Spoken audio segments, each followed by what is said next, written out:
abriendo el debate, por supuesto, al asambleísta Héctor Muñoz. Legislador Muñoz, tiene usted el uso de la palabra. Y de inmediato se abre el debate.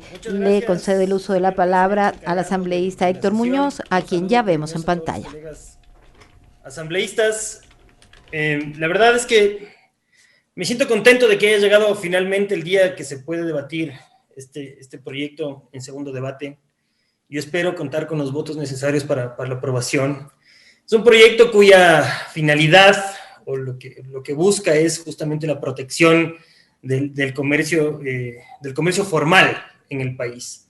Algo, como ya lo dijo el presidente de la Comisión de Justicia, es urgente, es algo que requiere el país, pues estamos tratando o estamos analizando o queremos proteger justamente a este sector de la economía nacional que aporta con el pago de tributos la generación de plazas de trabajo.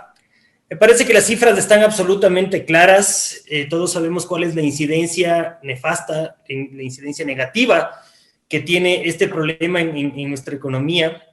La afectación a las arcas fiscales son absolutamente considerables. Hay algunas estadísticas que dicen que afectan alrededor de $400 millones anuales por la falta de recaudación, y hay otros que son más pesimistas aún y que dicen que eventualmente esta afectación llega alrededor de los $2,000 millones anuales para la economía de nuestro país.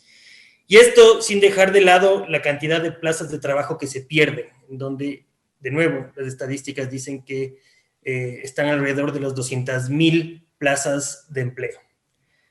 Presidente y colegas, yo presenté este proyecto de ley en abril del año pasado. Posteriormente fue unificado con otra propuesta presentada por el asambleísta Lloret. Fue decisión de la comisión por una moción que yo presenté justamente para que se logre unificar. Y les quiero decir que desde siempre estuve consciente que una ley por sí sola no va a eliminar de forma absoluta el grave problema del contrabando. Sin embargo, también estoy consciente que esto puede ser un gran primer paso para lograr que se reduzcan los altos índices de comercio ilícito en el país, dotando de mejores herramientas a las autoridades para el combate a este flagelo. ¿Y cómo se puede lograr esto? Justamente con los temas que están acogidos en este proyecto de ley, que son el trabajo coordinado de todas las instancias del Estado que tienen competencia para el tema de la lucha contra el contrabando, con la participación del sector privado, lo que es absolutamente indispensable para poder atacar este problema, con el apoyo internacional, con incorporación de tecnología mediante la implementación de sistemas de trazabilidad para el control integral de los productos importados. Como les decía, todos estos puntos que para mí son absolutamente importantes están recogidos en esta propuesta que busca o que tiene la finalidad de mejorar las condiciones del mercado para que las pequeñas, las medianas y las grandes industrias compitan en igualdad de condiciones. ¿Con qué objetivo?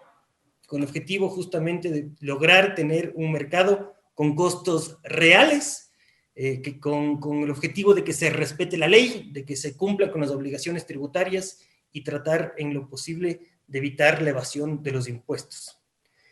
Este proyecto, adicionalmente, como ya se lo leyó en el informe, busca también sancionar los delitos relacionados con el comercio ilícito, mismos que nos generan al país costos económicos, costos fiscales y sobre todo altísimos costos sociales. Dentro del proyecto hay temas que que fueron incluidos luego de la presentación del proyecto, que fueron incluidos como observaciones tanto en el primer debate como en el seno de la comisión, que no estaban en la propuesta inicial, y quisiera referirme a dos de ellos que para mí son de muchísima importancia. El primero se refiere a los actos lesivos contra la propiedad intelectual. Como les decía, desde mi punto de vista es un aspecto de mucha importancia al momento de abordar la problemática del comercio ilícito. Como la gran mayoría de nosotros conocemos, los derechos de propiedad intelectual están reconocidos a partir del artículo 322 de la Constitución, y además también están protegidos en distintos instrumentos internacionales que han sido ratificados por nuestro país. Y uno de ellos es justamente el acuerdo sobre los aspectos de los derechos de propiedad intelectual relacionados con el comercio, más conocidos como ADPIC. Este acuerdo, este tratado, tal como se lo leyó en el informe, fue ratificado por nuestro país el 2 de enero de 1992. Y lo que instituye es justamente esa protección y la observancia de los derechos de propiedad intelectual. Bajo ese paraguas o bajo ese propósito general, dicho instrumento en su artículo 61 obliga a los Estados partes a lo siguiente: a adoptar procedimientos y sanciones penales, al menos para los casos de falsificación dolosa de marcas de fábrica o de comercio o de piratería lesiva del derecho de autor a escala comercial. ¿Qué quiere decir esto?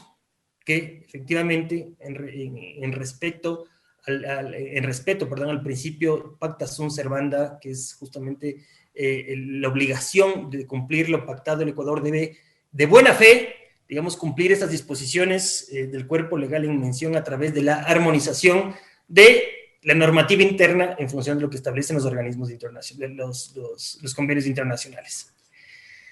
En el proyecto de ley se propone la reforma del artículo 208A del Código Orgánico Integral Penal, justamente para proteger los derechos de propiedad intelectual, proteger los derechos de propiedad industrial, así como los derechos de autor. Y de esta manera poder, como les decía anteriormente, armonizar la normativa interna con estos acuerdos internacionales. Esto no es algo nuevo para los países de la región. Nuestros vecinos, Colombia y Perú, efectivamente tienen esta protección de los derechos de propiedad intelectual también en sus legislaciones, y es así que la legislación colombiana, por ejemplo, en el artículo 270 de su Código Penal, establece una pena privativa de libertad hasta de 5 años y multa de hasta 200 salarios mínimos legales para quienes incurren en este tipo de infracciones. Lo propio lo contempla Perú en su legislación. También existe una pena privativa de libertad, y por esto creo que es importante que el Ecuador también analice armonizar este tipo de normativa dentro de su legislación. El otro tema, presidente y colegas, que quería referirme son las reformas al Código Orgánico de la Economía Social y de los Conocimientos, Creatividad e Innovación. Dentro de las reformas propuestas, lo que se busca es garantizar que no se vulneren los derechos de terceros por el despacho de mercancías infractoras y su correspondiente ingreso a los circuitos comerciales de nuestro país. Se propone que sea la autoridad nacional competente en materia aduanera, como era antes de la entrada en vigencia justamente de este código, la que ejerza la vigilancia sobre las mercaderías, la que alerte al titular de los derechos de propiedad intelectual en el caso de violación de sus derechos, inclusive lleguen a suspender, de ser el caso, de ser necesario, la operación aduanera de mercancías que contengan productos que de cualquier manera lleguen a violar los derechos de propiedad intelectual. Para finalizar, presidente y colegas asambleístas, quisiera que se tomen en cuenta 2 observaciones y que espero que sean acogidas por el presidente de la comisión, por el asambleísta Serrano, pese a que algo ya lo dijo y espero que estar armonizado y que este tipo de observaciones se tomen en cuenta. El primero es incorporar al final de la disposición transitoria 9ª, que se refiere justamente a los procesos de trazabilidad, la siguiente frase, abro comillas, de conformidad con los convenios internacionales suscritos por el Ecuador. Esto es fundamental. Si bien es cierto, el comité y la autoridad competente va a ser los encargados de establecer estos procedimientos de trazabilidad, es indispensable que ese procedimiento esté acorde con los convenios internacionales que hayan sido suscritos por el Ecuador. Y para terminar, presidente, veo que hay mucha preocupación por la adecuada aplicación del artículo 189 que se refiere al fomento de la producción nacional. Algunos sectores han dicho con claridad que esto podría ser atentatorio, inclusive podría tener problemas de constitucionalidad. Hay mucha complejidad para el cumplimiento, sobre todo cuando se tengan que exponer los productos en plataformas o aplicaciones tecnológicas. Me parece que eso no se tomó en cuenta cuando se propuso este artículo. Además, podría afectar el principio de libre competencia. Por lo expuesto, presidente y colegas asambleístas, me parece que es importante que este artículo 189 y además la disposición general 11ª del proyecto sean eliminados del texto que vamos a aprobar en esta sesión. Con todo lo planteado, parece que esta Asamblea Nacional el día de hoy tiene que dar un paso importante para iniciar de forma real y formal la lucha anticontrabando. Estoy absolutamente seguro que será un mensaje totalmente positivo para los otros países de la región y esto marcará el comienzo de un Ecuador por la transparencia. Gracias, presidente. Colegas, hasta aquí mi intervención. Intervención del asambleísta por Pichincha Héctor Muñoz. Él ha destacado la pertinencia de la propuesta, ya que dijo busca la protección del comercio formal en el país. Otorgo el uso de la palabra en este debate al legislador Juan Carlos Lloret.